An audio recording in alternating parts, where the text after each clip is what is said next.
Hello everyone, my name is Kyle, and thank you for joining me tonight. If you follow a person named Tarot ASMR, then you may have heard a little about me. I am a huge fan of hers. I actually have done a few readings with her as well. And as she mentioned in her video, I am somewhat of a reader myself. She did kind of talk me up a little, but some parts of it I will gladly accept. So today what we're going to be doing is going over a little bit about myself, as well as my tarot decks, and how I read tarot. Now, if you want to follow me, I will be uploading some tarot reading videos, and if you would like to get a tarot reading by me, then please just comment below or message me. I'll try to figure out some way of getting access to everyone to where you can request a reading. I don't really do it professionally, but when people ask me to do something, I have a hard time saying no. So I'll make sure I put something up in case people do want to get a tarot reading by me. Now, first thing we're going to start with is my tried and true deck. This is the Aleister Crowley Thoth Tarot. The reason I start out with this is because it is my favorite to read with. It was my first tarot deck that I ever was given, and this version is a little bit special. I bought the large version for myself, and I trimmed the edges. I like the images in this deck. Well, a friend of mine I used to go to high school with, she read tarot sometimes in class, and I became fascinated with it. So she gave me a deck, and it was this deck, but not this specific deck. She gave me a version of it, which was the medium-sized one. I bought this one for myself because I wanted larger images on it, and actually the deck that she gave me, I passed the tradition on and I gave it to a friend. I had that deck for almost 13 years, and a friend of mine was floored when I gave her a tarot reading once, and she loved that deck. And she's also Israeli, which, if you're familiar with the Thoth Tarot, there's a lot of elements of the Hebrew Kabbalah, so she became obsessed with that deck. So I felt it right to give it to her. It had done me so well over these years, and quite frankly, a tarot deck doesn't have to be given, but when you give somebody a tarot deck, it's kind of the universal lining to say you were meant to be there. Now, this is one of my favorite cards in this deck, and a lot of people always ask, what's your favorite card you like to see when a reading comes up? I don't like to see this card, but I love the imagery on there. Queen of Swords, or Cups, wow. Oh, also, if you hear any purring, I just got back from vacation to two very love-deprived cats that were being watched by a friend. So they're all over me right now, and they purr very loudly. This card specifically, I love. It's kind of a reminder to secure your own mask before securing somebody else's.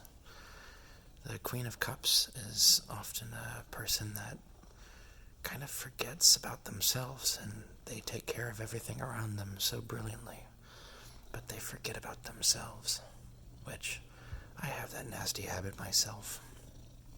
I forget to take care of myself, but as I said before, I have a hard time saying no to other people. So why I like this card so much is when I see somebody else with this card, it reminds me that I have a lot more in common than other people, even if they might just be strangers. So it's kind of a reminder that even though you think you might be a little bit off kilter, or maybe you should do things better, you're not the only person out there that takes care of themselves before somebody else. But also, if you look at the reflection,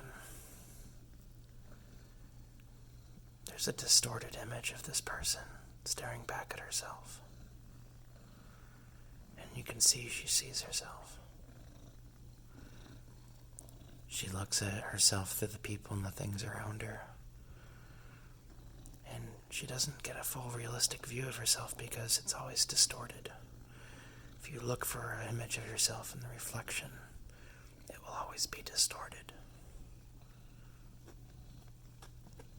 That's why she doesn't have a good sense of who she is. You can barely see her face, and all there is almost chaos around her. Sometimes I have that feeling myself. Do I put so much before myself, and I take care of everything else but myself, and I look to my environment for kind of a signal. But it's always distorted because it's a reflection. And to understand truly what's going on, you can't rely on a reflection.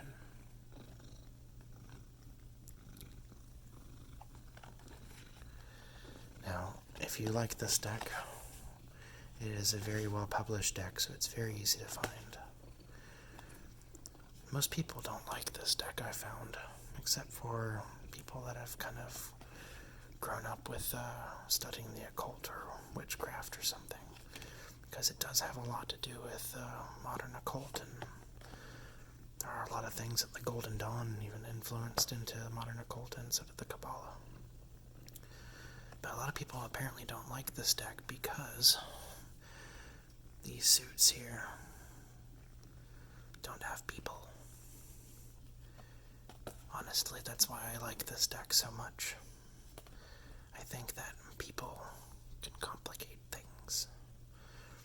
And looking at something like the Ten of Coins, or Pentacles, or Discs, as it's called in this deck, I find people distracting. Because the Minor Arcana is not necessarily to do with people. Actually, Major Arcana as well. It's not to really say about any card. It's not specifically a person. It can be an element. It can be a thought process. There's a great book that I've been reading recently, and I might do a review on, but it talks about from the Ace to the 10 being a journey, and essentially being a progression from a divine-willed thought being created, transformed, and then terminating or ending its life cycle, which I really like that idea. But without people on these cards, it allows me to be more intuitive. If you see, there's rarely cards in here that have people in them. Now, the Knights, Kings, Queens all do, and this is another favorite card of mine, known as Temperance, but this is called Art. This kind of has a person in it. But I like specifically this card. If you look really closely, you can see there's blood that's been drawn here. And in the Rider-Waite-Smith, this is 9 swords above somebody's head, almost driving them to madness. But if you can see here, these swords are dripping blood. But also, they're surrounded by poison, or what looks to be poison, which could hint to something toxic in your thoughts, or somebody's toxic thoughts being thrown at you. And when I see this versus the Rider-Waite-Smith version, this could be telling me you're surrounded by toxic people, or there's people in your life that are throwing toxic energy your way. I saw this in a reading recently, and it was to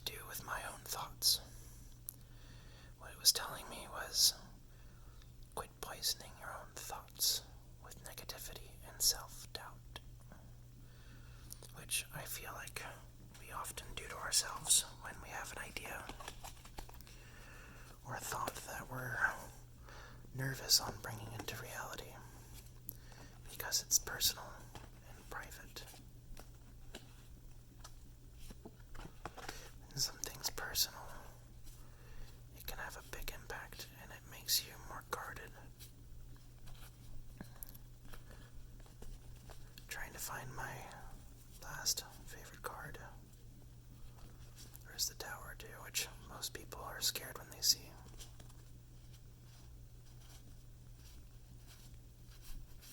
My favorite card. This is actually my most favorite card.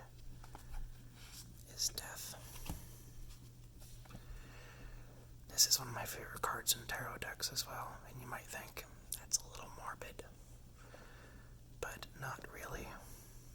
Death is the sign that things are changing, and that a cycle has naturally ended. Even when somebody in our life passes and leaves us, it is a natural cycle that everything must go through. And while it can be scary, or it can be unnerving, or in some cases really painful, it's also beautiful, because it means that something new will come of it. Now, if you don't believe in reincarnation, or if you don't believe that there's life after death, that's fine. I myself think that we come back if we want to, or if we feel like we have more to do on this planet. And if we don't, we take what we've gathered and bring it back to the soul of the earth, or the universe. Honestly, who really knows? But when I see this card in my own readings, it means that something is giving way to something beautiful, something very positive, and something that honestly was needing to end in the first place, and maybe I was too stubborn to let it go. But the artwork on this card is exquisite. I want to get this as a tattoo. Full disclosure, I have no tattoos. I want a tattoo so bad. But I see things like this and I'm like, yes, wrap that around my arm, please. Unaware of how painful it is. My partner has several tattoos, and he constantly reminds me that you don't know how much of a wimp you are until you get a tattoo. I have a very high pain tolerance, or so I think. But he might be right. I could be a complete wimp. I don't want to find out by squealing like a piggy and getting a half-baked tattoo. Next deck we're going to look at is the Robin Wood Tarot. Now, I'm not going to go through these completely. Well, I'm not going to turn that around, but this is another deck that I like to use because it has a lot of different elements than the Rider-Waite-Smith. And no digs or shade on the Rider-Waite-Smith. It's a great deck. I just don't like it. It's a little too plain for me. I had a deck that was Rider-Waite, and I ended up giving it to a friend because I could not connect with it. The Magician. This is one of the decks that I feel fully embodies the Magician. It's somebody that's really embedded in what they're thinking, and they're tuned into the ways of the universe and full realization of the elements. But really, they possess so much power, and they hold it in the palm of their hand, but they don't necessarily know how to use it sometimes. Now, some people have said that they equate this card to trickery or deception. I don't see it. In some decks, like the Fountain Tarot, that could very well be true. But in something like this, I see somebody that has all the necessary components to make magic, for lack of a better word, happen. And they own and they control their universe.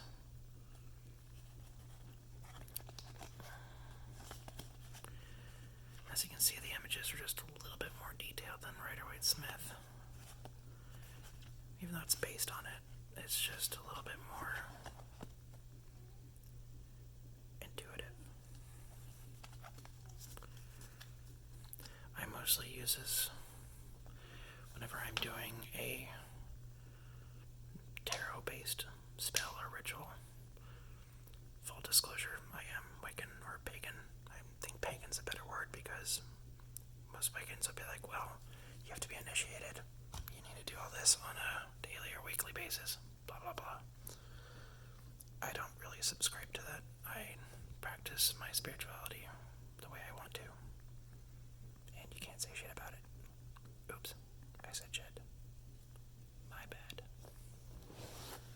If there's any kids watching, I'm sorry, I shouldn't have said the word shit.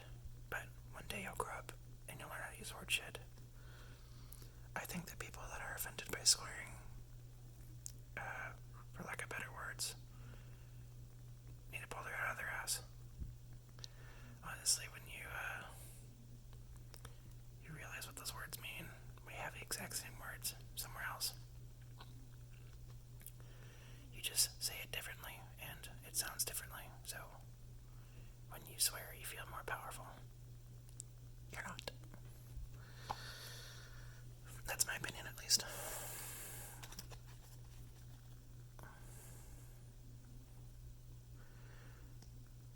Now, this deck is somewhat special because it found me.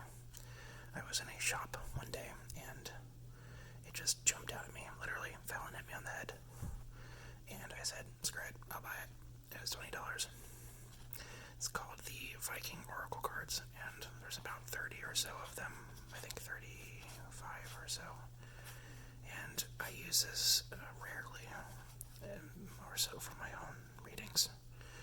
I'll do a reading with a spirit cloth, which I also sent to Tarot ASMR. But I use this whenever I need a catalyst card or a balancer card to kind of set the mood of what the reading is about, or have a central focal point that the reading comes back to, like sacrifice or loyalty. Now, as you can see, they're a little bit violent in some cases, but it's based on the Norse pagan traditions, and whoever said the Norse didn't have a violent history was a liar. But I think that such is life. There is violence, there is beauty, there is happiness and sadness. If you ignore one, you'll never fully realize the other.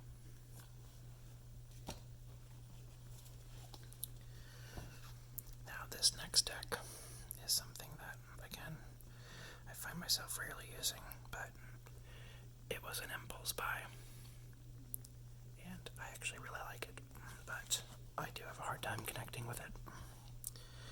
It is known as, I think, Tarot of the Spirit, and I bought this because I couldn't find the Fountain deck in a shop, and I wanted a new deck syndrome, so I bought it. I have a habit of doing that. Somebody really should take my credit cards and hide them. Now, the imagery on this is beautiful, and I love that they call the hierarchy of the Swedes mother and father and son and daughter.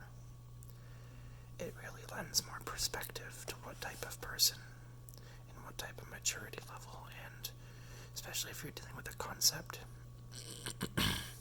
excuse me, it can really tell you how far along it's been evolved, or if you have a thought that you're dealing with being represented by that card, it can show you how far along in your head that thought has come, or possibly what is influencing that thought. I love this card. Whoever did this artwork, man, you deserve an award. The Tower. This is a beautiful version of the Tower. This is kind of loosely based off of Rider-Waite-Smith and the Thoth Crowley deck. I do always get parts of both in the Queen of Cups or the Mother of Water. This is always one of my favorite cards in most decks. But man, look at the beautiful picture of this, and see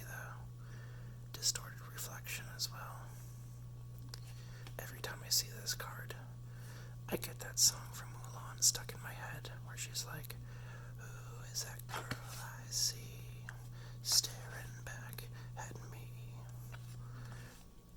Amazing song. I can't sing. Just full disclosure, I suck at singing. Like, suck. It's bad. I really should never sing. Ever. Just kidding. Someone told me once that I don't have a bad voice. I said, "Is that because you think my voice is garbage and you're trying to be nice? Or are you being genuine?" They smiled and walked away.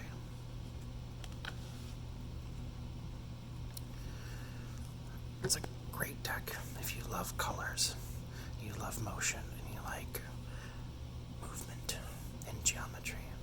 Oh, shit. Cat hair.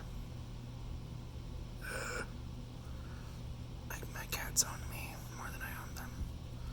Really, my house is really just their house. I pay the bills.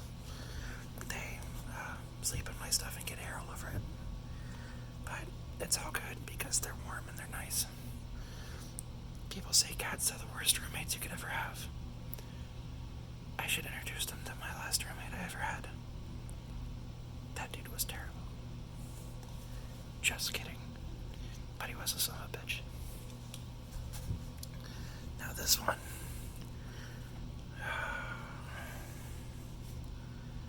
This is the Fountain Tarot. I love this deck.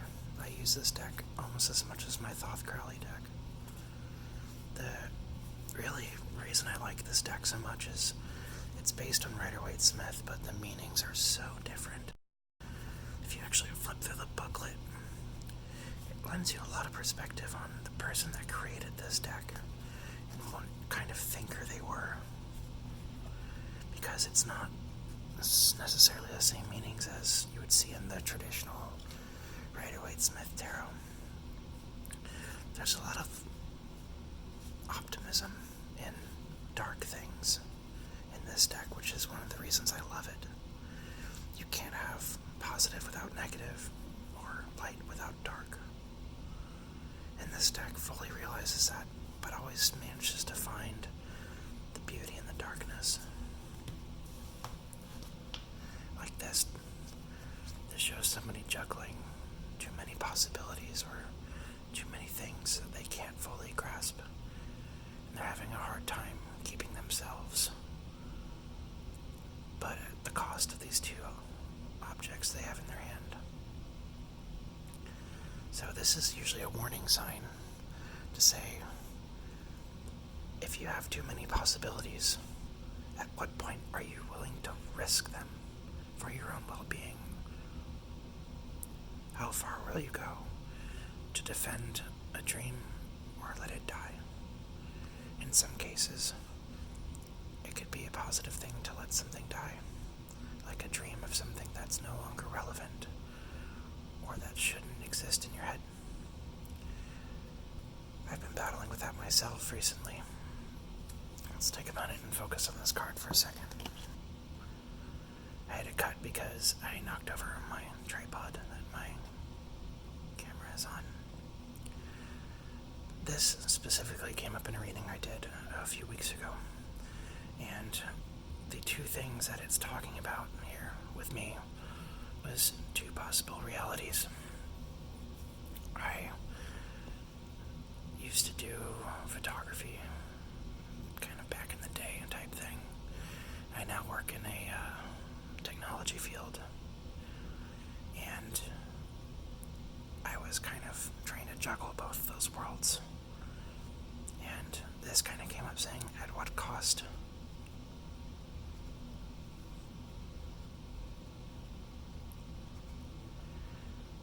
And this tarot ASMR will probably agree with this. It was starting to nag me in the mental stability department.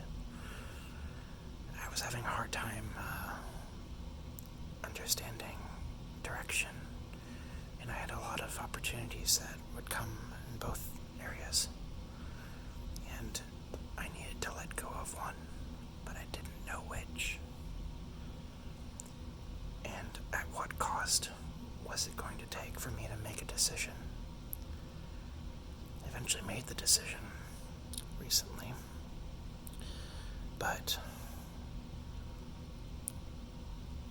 it didn't really come at a cost, really, except for I had to let go of something that I really should have a long time ago.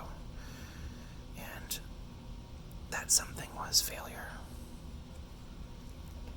I failed once, and I shouldn't say I failed once. I kind of made a habit out of failing back then.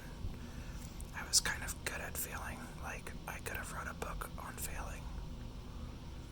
But I had to let go of that feeling of failure and let it die. Sometimes it's a signal that we have to let a dream of ours go and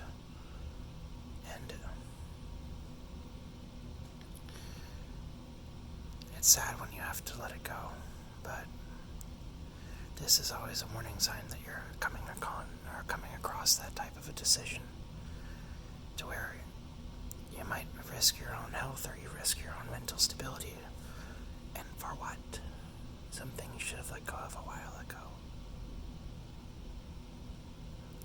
Just my 2 cents. Get it? You'll also note that I have a horrible sense of humor. I'm like a walking dad joke. But I'm not even 30 yet. That happens in November. On the 30th. I turn 30 on November 30th. Which is kind of funny. I have a joke with my mother that I might just explode. Because 30 and 30. She doesn't find it that funny, but it's kind of a joke because I like to eat a lot of food. And that very well could happen on my birthday. I tend to eat my feelings. I have a lot of feelings in a very large fridge. So thank you for joining me today and going over my decks. I will be posting some readings as well, using some of these decks, and I try to use some more often than others, but some of them, quite frankly, need to be dusted off. If you have any requests on which deck you'd like to see a reading on, please do let me know. I'm always down to use a deck that a person asks to use, but typically I'm kind of stubborn to go away from my real favorites. So, as always, have a great day, have a great night wherever you are, and I hope that you sleep well.